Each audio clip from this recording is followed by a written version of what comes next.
Welcome back to Inspire Talks. Dizzy title: The War Within, When the Mind Fights the Heart.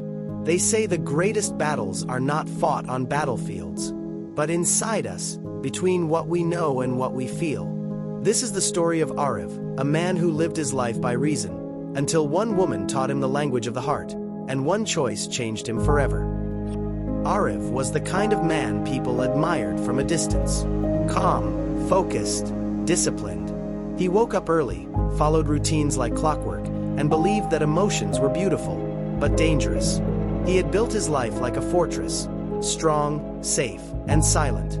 He worked in a reputed firm as a strategist, and his decisions were always precise, never impulsive. He had everything that looked like success: a stable job, respect, and plans that reached 5 years ahead. But deep inside, there was a silence that numbers couldn't fill. He didn't even realize it until she walked in. Her name was Mira. She joined his company as a consultant, free-spirited, creative, and unpredictable. Where Arif believed in logic, Mira believed in instinct. He analyzed, she imagined. He lived in structure, she lived in chaos. Their first conversation was an argument about a presentation. Arif wanted clean lines and bullet points. Mira wanted colors and stories. At the end, she smiled and said, "You think with your head too much, Arif. Try listening to your heart once. It might surprise you." He didn't reply, but her words stayed. Days turned into weeks. They worked together often, her laughter breaking his silence, her ideas challenging his structure. She would talk about the stars, sunsets, poetry, and rain. Arif would respond with logic, data, and deadlines. Yet, each time she smiled, something in him melted, something that his mind couldn't explain. He began looking forward to her presence, her messy sketches, her soft humming, her way of seeing beauty in things he had stopped noticing long ago. The way she said his name felt like sunlight in winter. One rainy evening, they got stuck in the office. The city outside was a blur of lights and rain. Mira stood by the window, eyes lost in the downpour. Arif said, "You like rain." She turned and said, "I love it. It reminds me that even the sky cries sometimes, and that's okay." He smiled faintly. "I prefer clear skies. They're predictable." She laughed. "That's your problem, Arif. You only trust what you can predict. But life's beauty lies in what you can't." For the first time, he had no answer. Weeks passed. He began missing her when she wasn't around. He caught himself thinking about her laugh, her messy handwriting, the little things she said that made ordinary days feel alive. It scared him. His mind warned him, "She's not like you. Don't mix emotions with work. Don't get attached." But his heart whispered, "You've never felt this alive before." The battle had begun. Then came the day that tested him. Mira got an offer to move abroad for an art project, a dream she had always talked about. When she told Arif, his heart sank. She said softly, "It's just for a year, but it's what I've always wanted." He wanted to say, "Don't go," but his mind shouted, "Be mature. Don't be selfish. Don't ruin her dreams."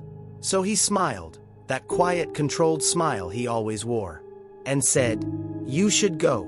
You deserve it." Her eyes softened. "I wish you'd said something else."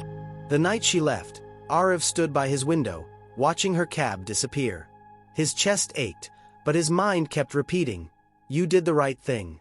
Yet, deep inside, another voice whispered, "Then why does it hurt so much?"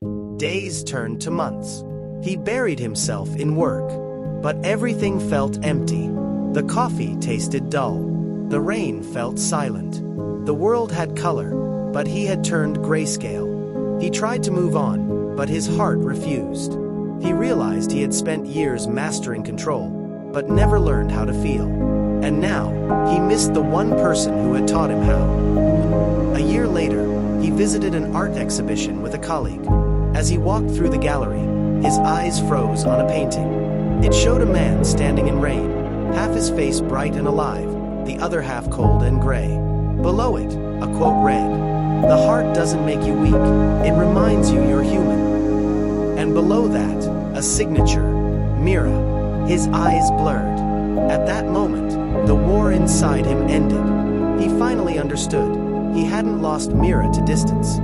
He had lost her to his own fear of feeling. That night, he sat on his balcony, rain falling again, and whispered to himself, "I chose my mind over my heart, and I won nothing."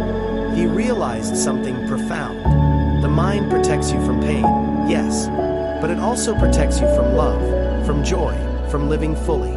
The heart takes risks, gets broken, bleeds, but it also heals, hopes, and creates. From that day, Arav began living differently. He started painting, messy, imperfect strokes that Mira would have loved. He took long walks without a destination. He laughed more, listened more, and called his parents just to say, "I love you." He didn't become less logical. He just stopped being afraid to feel. He had finally learned that life isn't meant to be calculated. It's meant to be felt. Years later, when he looked back, he didn't regret losing Mira anymore, because she had left him something even greater, the courage to listen to his heart. The mind may win arguments, but the heart wins life. Rose moral of the story: your mind keeps you safe, but your heart keeps you alive. Don't silence one for the other. Let them walk together. Because every decision made only by the mind will make sense, but every decision made with the heart will make meaning. If this story touched your heart, then let your finger do one small thing. Hit that like button. And if you want to walk with me in more such journeys, then subscribe. Our next story might just find you before you find it. Thanks for watching. Love you. Bye bye. Red Heart.